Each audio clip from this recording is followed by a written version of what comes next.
Good morning, good morning, good morning. How are you doing today? We back at it with another Car Chronicles with Hollywood T. And this day I am with my stunner shades on because not only is it hot as a firecracker out here, the sun is beaming. And I was having an issue yesterday with my eyes watering, so I'll try to protect them just a little bit. But today's topic is we're going to go in a whole different direction. And thank you for tuning in yesterday. Thank you for tuning in the day before yesterday. I would like to ask you to please take a moment to subscribe to my YouTube channel at I Am Hollywood T and the Real Ones Society podcast. We would appreciate your support because we have some exciting things going on in the background. This is just foundation building, and tune in to see what's cracking, what's going on. So the direction we're going in today is we want to talk about the takeaways from the recent fatal assassination of the young man Charlie Kirk, and we want to talk about why. We want to talk about why his unaliving matters. I know the base stance for a lot of people, and particularly people that he marginalized and talked bad about, would be that they don't care what the hell happened to him, and we take the stance of, hey, whatever happened. It is what it is. But these are some of the things that, I've been thinking about and just paying attention to as to why it does matter. Number one, and I wrote it down so I wouldn't forget because, I get old. Number one, this is the real important one. Pay attention to who is publicly mourning and aligning themselves with this guy. Okay? Pay attention to that. Because these could be your friends, these could be people that you affiliate with, these could be people that you work with, people that you do business with. Pay attention to those people because they're inadvertently letting you know how they really feel about you and how they really feel about the topics that he addressed. Because we have a way in society where we want to accept everyone. We want to invite them to the cookout. We want to have acceptance from them.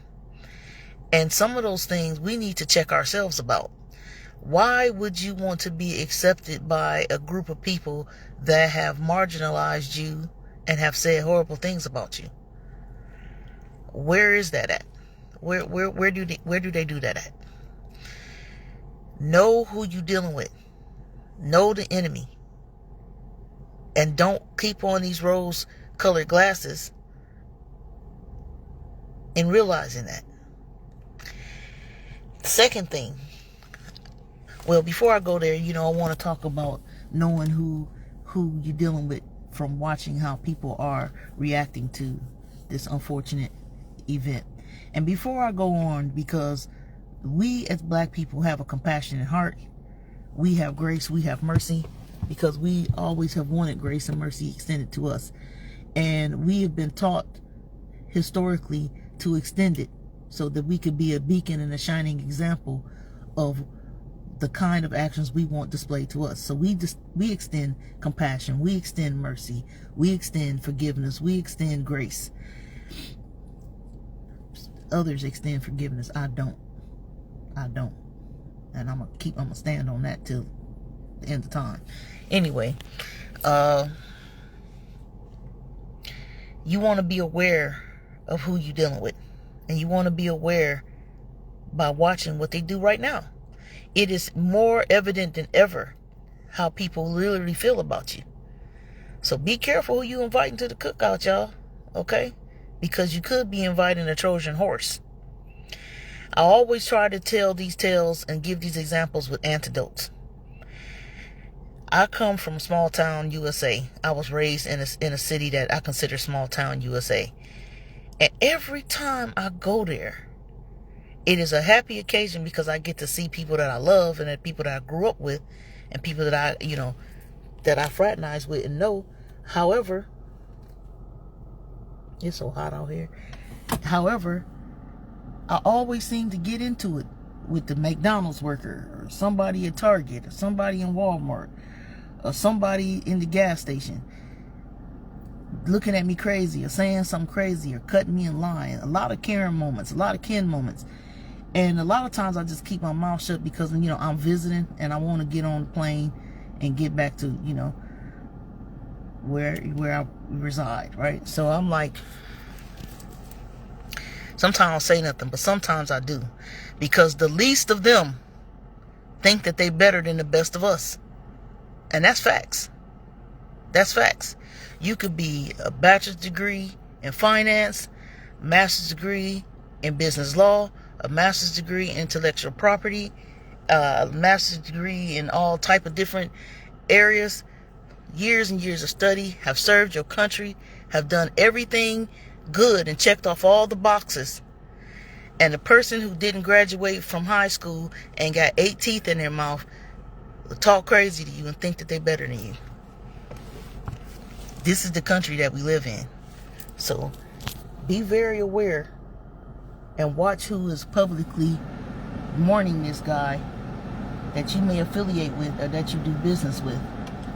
For example, Steak and Shake. Steak and Shake gave this big public announcement on how bad they feel, and we're mourning with you, and da da da da da. And what does that say to your African American employment base?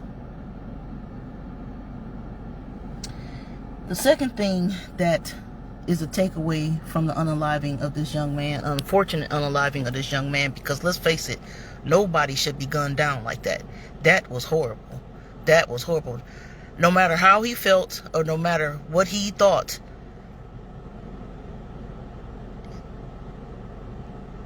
nobody should have that happen to them. Which leads me to my second point is, be careful of your public stance. Because your words matter. And your words have power. The words that you speak into the universe can come back and get you. Just like they came back and got him. He said something to the extent that, unfortunately, he was fine with, comfortable with a few gun deaths every year to protect the rights, the gun rights, and having the Second Amendment. Not knowing that he would be a victim of said statement. And he said a lot of things, and I'm not going to quote all the different stuff that he said because it's garbage. It's garbage. It does not help. It does not progress anything. It does not matter. It has no weight. It has no worth. And why I say that is, do not let yourself get upset and get boiled down and hunkered down in the muck and the mire of what this one individual said.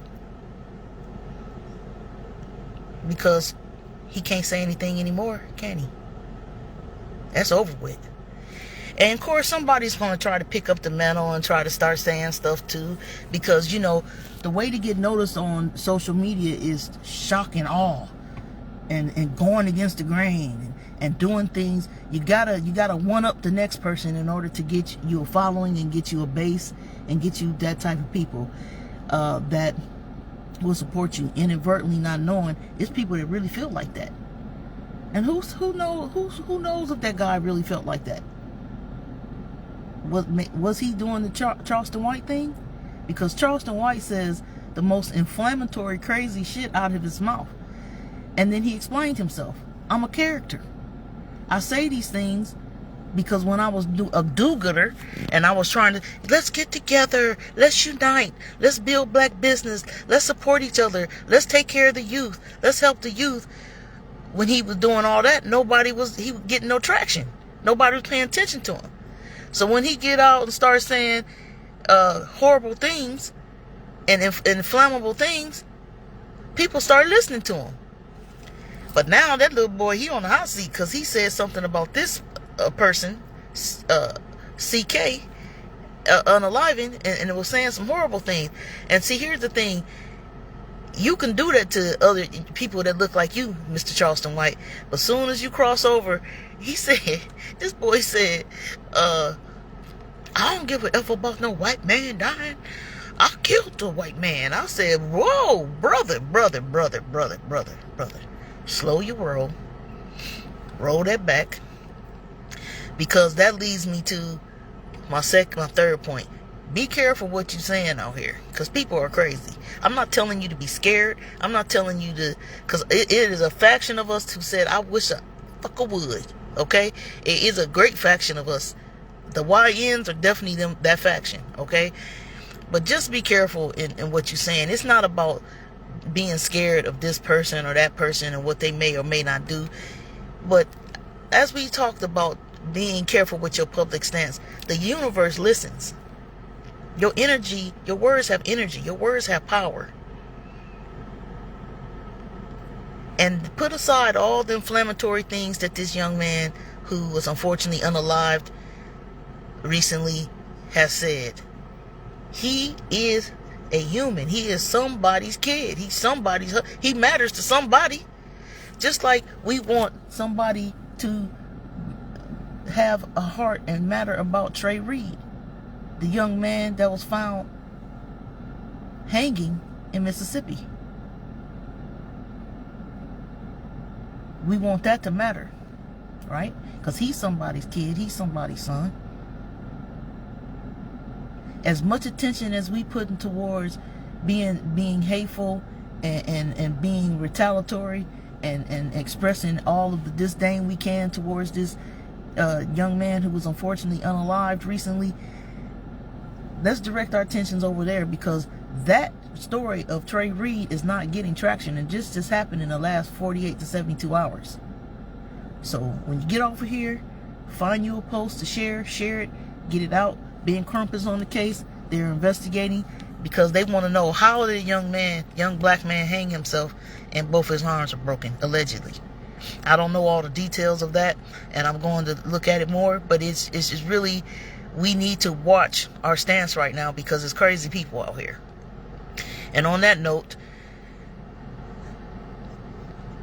I have a young relative. I'm not going to even name their position in my life, because I don't even want to target them anymore than what it already could be. But they are somewhere right now that I'm not comfortable with, and they're there to further their education. And I'm like, don't be hanging around them people. Don't go nowhere alone with them people. Keep your location on, and always check in and go with skin folk. Because there was another unfortunate incident here recently where a young black man went out and hung with his little white friends, and he got into a fight with them because they said they thought he was somebody else, and they tried to put this dude into a wood chopper to kill him dead. Hey, young black man, what is you doing on the farm? What is you doing going to a barn party? What the hell? What the hell? What type of logic is that? The great need to fit in and to be accepted by the other side is causing you to make these type of decisions. Well, today ain't the day to be doing that. Today is the day to be more cautious than ever. With everybody. I don't care what skin color they have. Make certain you do common sense safety for yourself, okay? The next thing that I want to talk about is an important takeaway from the unfortunate unaliving of this young man, Charlie Kirk, is that it's clear to see that there's a mental problem in this country. A great mental problem. Because the level of delusion and the mental gymnastics that are being taken to paint a picture of this person that is not true. Now, we don't know him personally, because we didn't live with him. We weren't raised with him. We didn't go to school with him. We don't know what type of time he was on, but we know what he said out his mouth, and we know what he presented to the world in the most recent years. So we can only take the man at his word, and his word was not good, particularly for a certain swath group of people. And that is why this swath group of people doesn't have any type of feeling towards it. Some even have so much feeling towards it, they're saying hateful, horrible things. And I just want us to check ourselves on that, like I said, because words have power. You can't hurt that dude anymore. He's gone. He's up out of here. He's wherever he is right now. You know what I'm saying?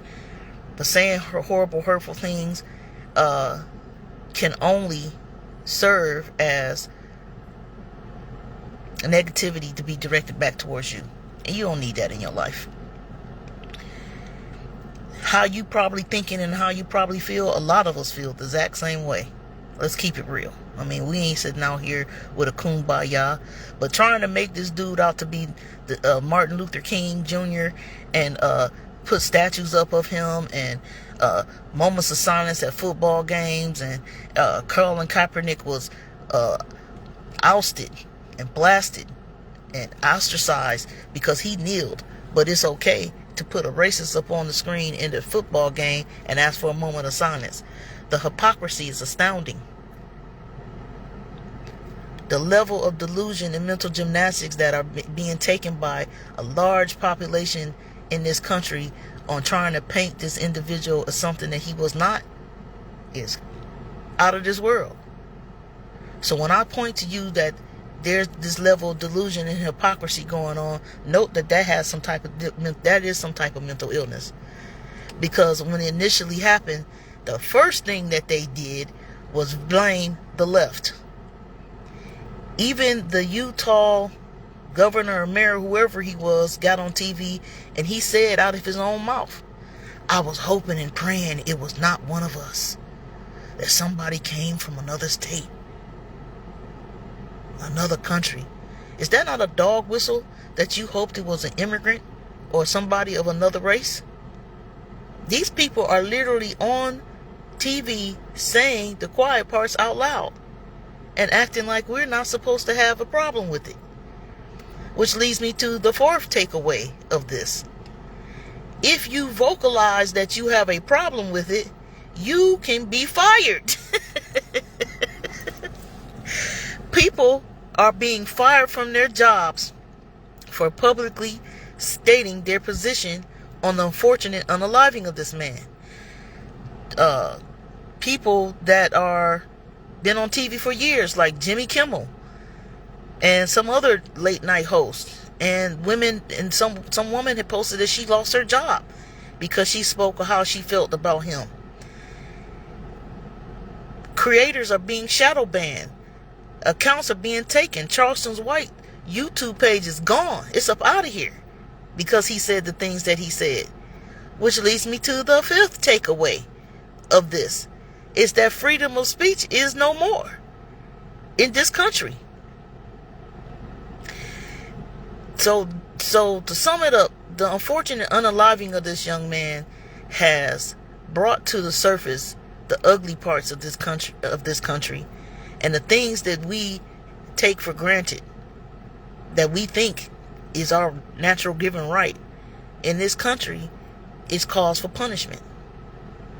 So what are you saying, Big T? What you saying, Hollywood T? What I'm saying is, trouble don't last always. Okay? This person that's ahead of this country right now, that term only lasts for so long. And they're talking about, oh, he can invoke war and he can stay in power forever. Well, this dude is of an age where he got one foot in the grave and another on a banana peel. You won't live forever. As much as you would like to live forever, like the Rothschild dude who had 9 heart transplants, and finally he up out of here. It's people that's been sitting on a heart transplant for years, and this dude had 9 heart transplants.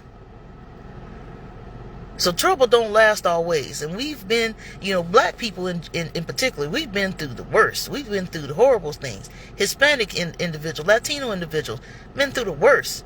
We can survive. So let's take a look at the facts. They always like to quote, you're 12% of the population, you're 13% of the population. Who did the math here? Who's calculating these numbers? Never trust the lying people who put out information and want you to believe it. Okay? You're 13% of the population, but you're 55% in the prison system. Don't believe the lying information put out by lying people. Okay? Because if you put together all the white people who's sick of the shit, because there's a lot of them that's sick of the shit. I've seen more videos from white people talking shit about the unfortunate unaliving of CK. But You put all them together. You put all the Latinos together. You put all the Asian Americans together. You put all the non-Caucasian individuals in this country together, and what do you have? You have a majority. It's more of us than it is of them. Just like I stated the other day, it's more good people in this world than it is bad people. So, let's hold on to that. Let's hold on to that. And you don't sit there with your head in the sand. You don't sit there and be like, I'm just going to have boots on the ground and I ain't, you make certain that your household is prepared for whatever. And whatever that look like for your household, make certain that is done. And then you say, well, we live in check to check. We can't afford to do even that. So how can we stock up our storehouse? Well, there's local food drives that are in your area. There are, I know that the Postal Service leaves a bag sometimes on the mailbox and asks us to fill it up. Make certain that you have all of the necessities that you need, and make certain you have an ability to defend yourself and your family, because that's basically where we're headed. And this is not a attempt to scare you. This is an attempt to inform you, and so you can be enlightened in where you stand, because this is not a time to have your head in the sand. And black people, I implore you more so than ever, and I'm talking to myself too. We need to unite. It's a group of people that I do not like at all, okay? Because some of the shit that they have done. However, if the deal go down and it required me to use my skills that I learned from over my years of my line of work when I was employed to protect them and to help them, I would do it. I would do it. I ain't saying I'm going to put my life on the line for them. I'm saying I will help them, because that's just the type of individual that I am. Lastly, I want to say, you got some crazy people on the other side, okay? So I fear every day. I don't watch the news. I pick up on news from Reuters and from podcasts and things like that, because I listen. I listen while I'm working, or I listen while I'm driving, or I listen while I'm doing things. And just be careful out here with these people, because you got some people who are mentally deranged. And no matter if the perpetrator of the crime is one of them, they still have fixed in their mind, if somebody on the left, it has something to do with the left, and the left represents these group of people, so let me harm one of those people.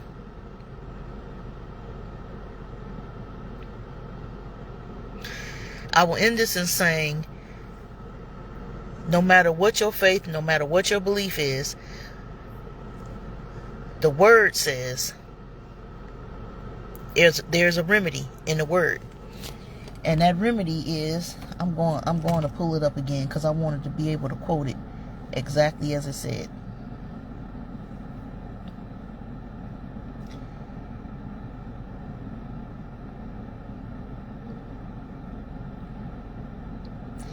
The scripture is from 2 Chronicles,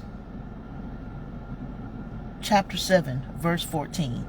And it states, if my people who are called by my name shall humble themselves and pray and seek my face, I will turn and seek my face and turn from their wicked ways, then I will hear them from heaven, I will forgive their sins, and I will heal their land. He couldn't lay it out even more clear, right? So do our part. Let's do our part. Turn from your wicked ways, seek his face, and pray so we can heal this land. Better days are coming. They're coming. We just need to hold the line and be careful while doing so. And those are my takeaways from the unfortunate unaliving of this young man, Charlie Kirk. Rest in peace to the young man. My condolences to his lovely wife and his 2 children who are innocents. They have nothing to do with this. So no hate should be directed towards them whatsoever. And I know somebody is listening to this and saying, fuck them kids. Sorry, God, please forgive me. Let's not take that stance, because you wouldn't want nobody saying that about your kids, right? And let's get the word out about the story of Trey Reed, the young man that was fortunately unalived, and they're saying it is a hanging. And the school is saying that he died of natural causes. The coroner is saying some other crazy stuff. But Ben Crump is on the case, so hopefully it can be revealed what actually happened there. And then there's another young man that was also found hanging, but he's a Caucasian young man. So stuff is going on in this country, man. So like I said, be careful how you move, and be careful how you step, and be careful who you fraternize with, because people are showing us exactly who they are inadvertently by showing us how they feel about the unfortunate unaliving of CK. Well, that's all that I have to say for today. And sometimes I try to tell a story time to go along with this program, but I have so many stories about racist encounters that I don't even want to go there today. You know what I'm saying? But one of them got me in some deep ass trouble where it could have changed the trajectory of my life forever. But God was with me, and I'm here now to tell the tale and talk to you guys. You understand what I'm saying? But I got one of them. Got them in terms of beating their ass, not taking them up out of here. But yeah, I know to this day they probably hate black people. My actions towards that individual did not help them like black people at all, okay? But it probably helped them learn not to fuck with us. Period, point blank. I definitely got that on my record. Because like I said, Martha used to be hell on wheels. And I tell people all the time, you know, Martha's still here. I just got better control of her. And I pray to God I don't run across no Karen and Ken in this day and age, because, child, honey, it's not going to be good. It's not going to be good. But I was just quoting scripture, so let's go back to that. Let us pray. Let us turn from our wicked ways. Let us turn our face to him so he can heal the land. So he can heal this land. I watched a video recently of pastors that were expressing themselves on the unfortunate unaliving of CK, and one of them said that he was exhausted. And that's exactly how I feel. Exhausted. He said he is exhausted on trying to prove to people that it will never matter, that he matters. We're exhausted. So quit trying to prove it to him. Quit trying to prove it to him. You ain't got to prove to them that you're worthy, that you're educated, that you're capable, that you are not like that or like this. You don't got to prove nothing to them. Just prove it to yourself. Alright, y'all stay strong. Stay powerful. Stay black. Or whatever race you are. And keep God first. And like I always say, keep it cute. But stay gangster. Alright, y'all. It's better to stay ready than to get ready. Y'all have a great and wonderful day. And I'll see you on the next one. Peace.